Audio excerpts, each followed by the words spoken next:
Start.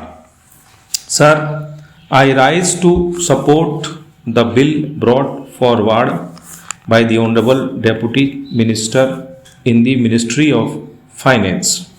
Banking is a service of vital importance to industry, commerce, and agriculture.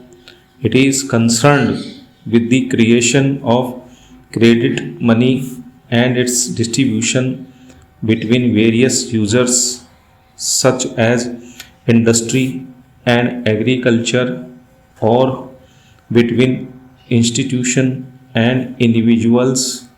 In fact, the smooth working of a modern economy depends on the proper regulation of credit with which the banks are concerned. The question, therefore, of recruitment of the personnel of banking institutions assumes great importance. The Banking Commission has recommended the establishment of such a commission in its report in 1972. In fact, government have been rather late in bringing forward this very important and necessary piece of legislation. Before nationalization, some of the big commercial banks had made some arrangements of their own for recruitment of their staff.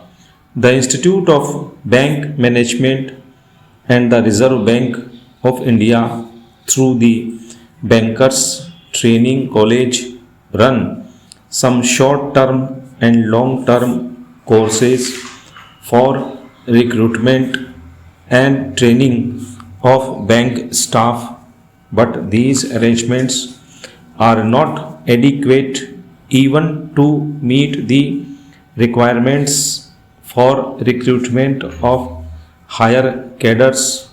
The largest proportion of banks staff consists of clerks and cashiers. The recruitment policies followed by most of the Indian banks before nationalization were not based on their scientific lines.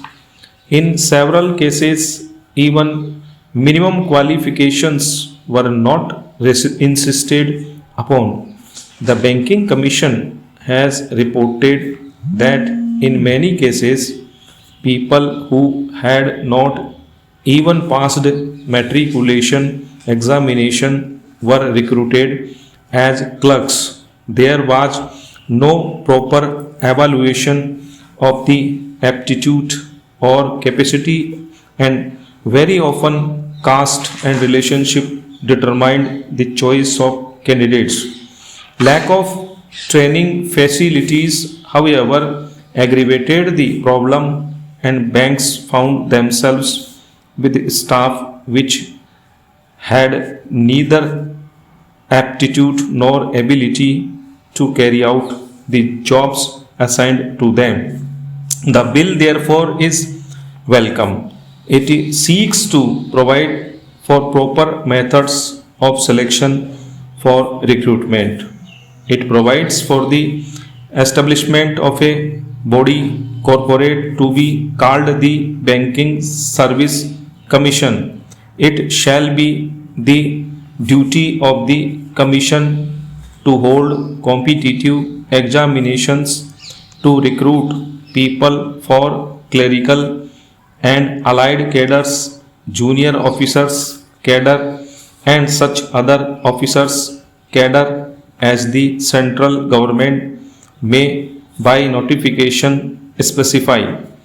It shall consist of a chairman and 8 persons who, in view of the government, are men of integrity, ability, and have experience of finance and business administration. Stop.